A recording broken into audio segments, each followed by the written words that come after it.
What baby name makes you want to punch the parents in the face? My sister-in-law announced her pregnancy at our family dinner last month. Everyone was excited, asking about names and due dates. "We've chosen the perfect name," she said, glowing with pride. "Something really unique that represents our modern values." My brother nodded enthusiastically. "We want our daughter to stand out from all the basic Emmas and Olivias. I should have known something was off when they refused to tell anyone the name beforehand. It's a surprise," they kept saying with these mysterious smiles. They even made us promise not to ask again. Fast forward to the baby shower. The whole family was there. Grandparents, aunts, uncles, cousins from out of state. The gifts were piled high on 3 separate tables. Everyone gathered around in a circle on folding chairs. She opened each present with a huge smile, holding up tiny clothes and stuffed animals for everyone to see. Then, she pulled out the custom embroidered baby blanket from my mom. It was beautiful pink fabric with delicate lace trim that took my mother weeks to make by hand. She'd been working on it every evening after dinner. The room went completely dead silent. Stitched across the blanket in gorgeous cursive letters, #Princess Johnson. At first, I thought it was some kind of joke. We all did. Maybe the embroidery shop made a terrible mistake. But my sister-in-law started crying actual happy tears, clutching the blanket to her chest. "It's absolutely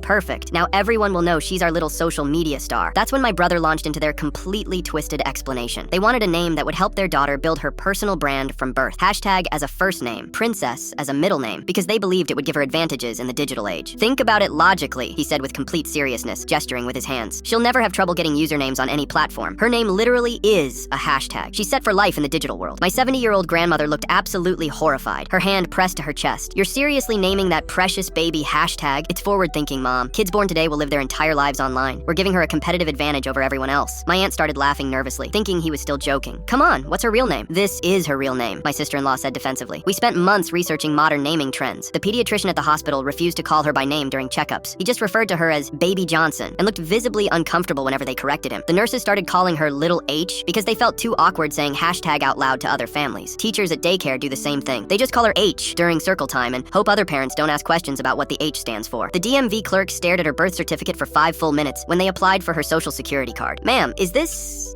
actually the legal name, not a nickname?" Restaurant servers get confused and flustered when they make reservations. "Table for Johnson, party of 3 with #," they'll ask, thinking they misheard. Doctors' offices call to confirm appointments. "We have an appointment for #Johnson." The receptionists always sound like they're reading it wrong. But the absolute worst part happened last week. My 3-year-old niece came up to me at a family barbecue and whispered in my ear with this confused little voice, "Uncle, why do all the grown-ups laugh and make weird faces when Mommy says my name at the grocery store?" My heart completely broke into pieces. This innocent little girl is starting to notice that people think her name is ridiculous. She's going to spend her whole life explaining it, defending it, being embarrassed by it, or eventually paying money to legally change it when she turns 18. My brother still insists they were ahead of their time, and that everyone else just doesn't understand their revolutionary vision for modern parenting. But I've noticed even they've started introducing her as Haley when they meet new people in public or at the playground. That poor kid is going to need years of therapy just to deal with the name trauma her parents gave her before she could even speak.